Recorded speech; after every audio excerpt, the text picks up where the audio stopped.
Hello friends, welcome to Thames I statics. So this is lecture 2 of your Indian society. और first lecture में हमने देखा था कि सोशोलॉजिकल स्टडीज़ क्या होती है, सोशोलॉजी क्या पढ़ता है, एंड इंडियन सोसाइटी का इंट्रोडक्शन देखा था and how the Indian society evolved, right.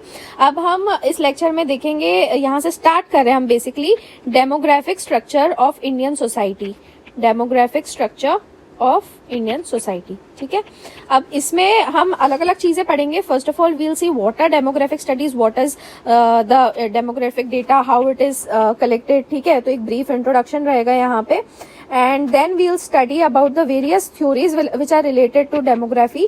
Then we'll see about the age structure, India का एज स्ट्रक्चर क्या है, यहाँ का सेक्स रेशियो वगैरह क्या, मतलब पूरे जो पॉपुलेशन है उसके different parameters, the literacy in Indian society and the rural urban difference, and we'll also see the population policies, right?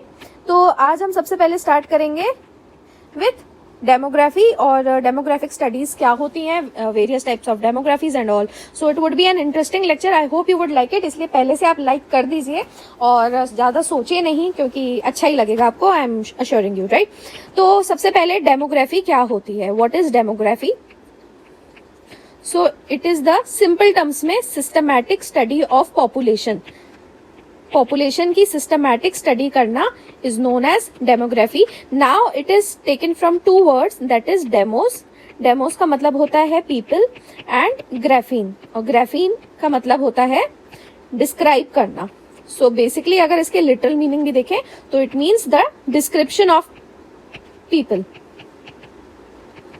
ठीक है, अब द नेक्स्ट क्वेश्चन इज, हमने जैसे कहा था कि इसको थोड़ा है ना ऑब्जेक्टिवली देखेंगे। So I will be asking questions and I will be giving you answers, ताकि आपको ज्यादा इजीली याद भी रहे। If you go through NCERT तो आप रीड करते जाते हो लाइक अ नॉवल, बट आपको रिटेन नहीं रहता है। So that is why we are studying it like this. तो ये डेमोग्राफी क्या पढ़ती है, what it studies. So it studies the trends and processes associated with population, है ना। जैसे हमने अभी बताया अभी कि हम इसमें क्या क्या देखेंगे, age structure, sex ratio, literacy rate वगैरह, तो ट्रेंड्स देखते हैं, बेसिकली प्रोसेसेस देखते हैं। अब इसमें क्या क्या आता है, this includes changes in population size, या फिर पॉपुलेशन का पैटर्न कैसे चेंज हो रहा है। It studies the patterns of birth, death, migration, इस तरीके के हम पैटर्न्स भी पढ़ते हैं। And we also study the structure and composition of population, structure और कंपोजिशन समझते हैं पॉपुलेशन का। इसका मतलब क्या होता है, जैसे हम ये देखते हैं ना कि what is the proportion of man, of या विमेन या man with respect to the total population, या फिर proportion of different age groups. तो इस तरीके से हम इनका स्ट्रक्चर और कंपोजिशन भी देखते हैं। So we study the changes in population size, the patterns like birth, death and migration, and the structure and composition of population, right. अब अगला सवाल आता है, what are the varieties of demography. Demography अब कितने तरीके की होती है। सो इसकी बेसिकली दो वेराइटीज होती हैं। एक होती है फॉर्मल डेमोग्राफी, इसका मैं आपको वैसे डिफरेंस भी लास्ट में एक बार क्लियर करूंगी। एक होती है फॉर्मल डेमोग्राफी और एक होती है सोशल डेमोग्राफी। तो जो फॉर्मल डेमोग्राफी है, it is basically a quantitative field, और जो सोशल डेमोग्राफी है ये सोशल, इकोनॉमिक और पॉलिटिकल एस्पेक्ट से डील करती है, सोशल, इकोनॉमिक और political aspects. Now next question is, what is the procedure of demographic studies? The procedure of demographic studies. तो जो भी demographic studies की जाती हैं उसका basic procedure होता है, it involves the process of counting और enumeration। जैसे हम जो करते हैं सेंसस या फिर सर्वेज होते हैं अलग अलग तरीके के, तो वही बेसिक तरीका होता है डेमोग्राफिक स्टडीज करने का, और उसी से हम डेमोग्राफिक पैटर्न्स निकालते हैं, राइट। तो हमने सबसे स्टार्टिंग में क्या कहा था, डेमोग्राफी क्या होती है, सिस्टमैटिक स्टडी ऑफ पॉपुलेशन। तो इसमें हम क्या करते हैं, ये जो एन्यूमरेशन या सेंसस वगैरह होता है इसमें हम यही करते हैं, सिस्टमैटिक कलेक्शन करते हैं डेटा का, collection of data of population of a specified territory. एक पर्टिकुलर टेरिटरी, है ना, तो तभी तो हम कंपेयर कर पाएंगे कि कहाँ पे कैसा पैटर्न है। तो ज्योग्राफिकली कंपेयर करने के लिए हम एक टेरिटरी का कलेक्शन करते हैं डेटा का। तो अब यदि देखा जाए कि इसका एवोल्यूशन कैसे हुआ, ये जो डेमोग्राफिक स्टडीज होती हैं इसका एवोल्यूशन कैसे हुआ, तो एक्चुअली में यूरोप में ये चीज स्टार्ट हुई थी in later half of 18th century. उस टाइम पे बेसिकली दो प्रोसेसेस चल रहे थे यूरोप में। First was the formation of nation states.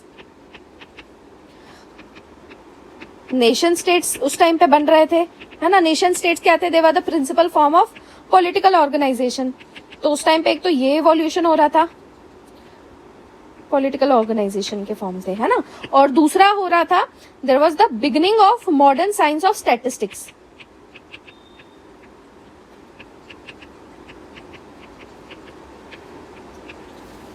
अब ये जो नेशन स्टेट्स बने थे, एक्चुअली में क्यों इसके साथ में स्टैटिस्टिक्स का ये शुरुआत हुई, क्योंकि इनका जो था उस टाइम पे रोल और फंक्शंस जो थे वो उस टाइम पे एक्सपैंड होने लगे थे, दे वर एक्सपैंडिंग।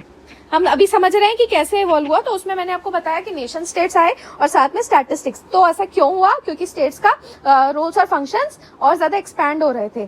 कैसे एक्सपैंड हो रहे थे, सो फॉर एग्जाम्पल उस टाइम पे जो नेशन स्टेट्स थे, they were taking active interest in the public health management. नया नया इनको सोशल मतलब वेलफेयर का वो चढ़ा हुआ था उस टाइम पे, तो पब्लिक हेल्थ मैनेजमेंट हो रहा था। एंड नई नई मतलब policing and maintenance of law and order. Then they were new economic policies, और खासकर जैसे economic policies related to agriculture and industry, ये भी आ रही थी। तो किस तरीके से ये पॉलिसीज असर करेंगी सब लोगों पे, वो चीज समझना जरूरी था, है ना। And there was taxation and revenue generation. अब देखो इनसे ही समझ में आ रहा है कि जो इनके फंक्शंस बड़े थे, इसके लिए इन लोग को स्टैटिस्टिक्स की जरूरत थी। There was governance of cities, तो ये जानना जरूरी था ना कि भाई टैक्सेशन आ रहा है तो कितने लोगों से आ रहा है, रेवेन्यू जनरेट हो रहा है कितने लोगों से, पॉलिसीज बन रही है तो कितने लोगों पे क्या असर पड़ेगा, एग्रीकल्चर के कितने हैं, इंडस्ट्री में कितने हैं, लॉ एंड ऑर्डर की सिचुएशन अगर जाननी है तो वही है कि फिर आपको जानना होगा कि कितने लोग कैसे हैं, क्या मतलब क्राइम रेट वगैरह कैसे समझोगे आप जब तक आपको स्टैटिस्टिक्स नहीं पता होंगे। हेल्थ मैनेजमेंट की कोई भी पॉलिसी आप कैसे बनाओगे। So this required systematic and regular collection of social statistics. Social statistics भी क्या होता है, it is the quantitative data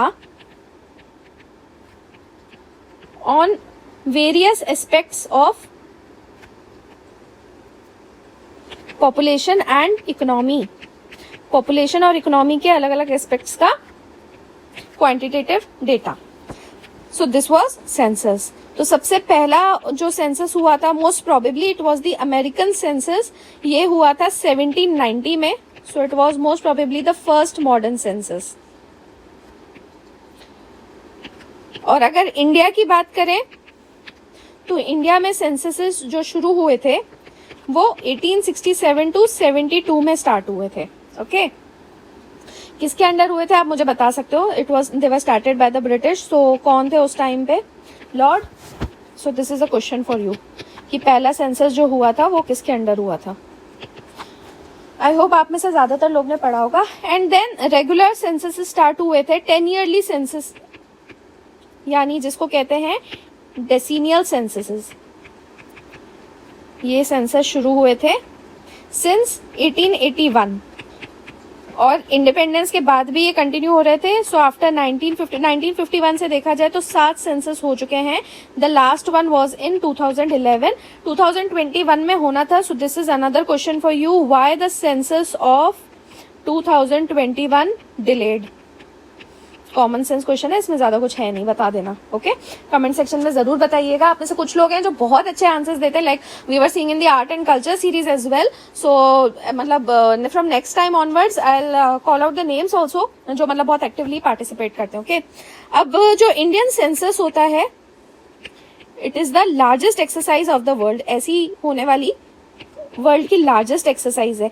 अब बताओ कि जब चाइना की पॉपुलेशन ज्यादा है, इज मोर, तो फिर वहां की एक्सरसाइज लार्जर क्यों नहीं है? क्योंकि because there census is not regular. हम लोग टाइमली कराते रहते हैं, इसलिए काफ़ी ज़्यादा लंबी चौड़ी एक्सरसाइज पड़ जाती है। Okay, now my next question to you is कि ये डेमोग्राफिक डेटा जो हम इकट्ठा कर रहे हैं वो ज़रूरी है क्यों? Why demographic data is important? तो अभी हमने हालांकि देखा कि जो ये नए स्टेट्स थे, नेशन स्टेट्स थे यूरोप में, उनके ये जैसे फंक्शंस एक्सपैंड हुए थे, तो इनके लिए ये सब चीज़ें कलेक्ट करना ज़रूरी था, डेमोग्राफिक डेटा। तो अब आज की डेट में भी लगभग सिमिलर ही है। तो क्या क्या ज़रूरतें हैं, क्यों डेमोग्राफिक डेटा ज़रूरी है? So first of all, for planning and implementation of state policies. जो भी पॉलिसीज बनती हैं उनका प्लानिंग की जा सके, तभी तो ये सब आपके बजट वगैरह और ये सारी चीजें डिसाइड होती हैं। कोई भी पॉलिसी में कितने लोगों पे इम्पैक्ट पड़ रहा है ना? तो भले वो मतलब इकोनॉमिक डेवलपमेंट की पॉलिसी हो या फिर पब्लिक वेलफेयर की पॉलिसी हो, उसके लिए जरूरी है डेमोग्राफिक डेटा। देन जो ये डेमोग्राफिक डेटा होता है, it provides a strong argument for existence of a social phenomena. कोई भी अगर आपको बताना है कि एक सोशल फिनोमिना एग्जिस्ट कर रहा है, उसके लिए आपके पास में सफिशिएंट डेटा होना चाहिए, है ना, उसको सप्लीमेंट करने के लिए। वरना कोई कैसे मानेगा कि कोई भी चीज सोशल फिनोमिना में है? ओके, तो ऐसा क्यों? क्योंकि जो एग्रीगेट स्टडीज होती हैं, एग्रीगेट स्टडीज मतलब बहुत ज्यादा लोगों पे की गई स्टडी, तो ये एग्रीगेट स्टडीज से जो स्टैटिस्टिक्स मिलता है, तो it refers to the large collectivity, जो कि आपको बताती है कि मिलियंस ऑफ पीपल पे क्या असर पड़ रहा है। इसका एक एग्जांपल मैं आपको बताती हूँ, उसको प्लीज याद रखना। एमिली डर्खीम की एक स्टडी है, एमिली डर्खीम स्टडी। सो उसमें क्या है, variation in suicide rate study किए गए थे अक्रॉस डिफरेंट कंट्रीज। सो इससे फिर मतलब सुसाइड रेट क्या होता है? Suicide rate is number of suicides पर 1 लाख पॉपुलेशन। तो इससे फिर ये पता चला, Emily Durkheim said that you can get to know that suicide in a particular society is a social phenomena. तो उसके भले इंडिविजुअल कई सारे रीजंस हो सकते हैं, पर फॉर एग्जांपल हम बोलते हैं ना इंडिया में फार्मर सुसाइड्स, तो वो कैसे पता चला? जब उस चीज के ऊपर स्टडी की गई। ओके, तो ये था इम्पोर्टेंस। अब मैं आपको एक बार बता देती हूँ कि फॉर्मल डेमोग्राफी और सोशल डेमोग्राफी में क्या डिफरेंस है। सो फॉर्मल डेमोग्राफी मैंने आपको क्या कहा कि इट इज क्वांटिटेटिव, है ना? सो it is mainly concerned with measurement and पूरी तरीके से मेजरमेंट किया जाता है, मतलब क्वांटिटेटिवली हर चीज की जाती है, और उसका फिर एनालिसिस किया जाता है of components of population change.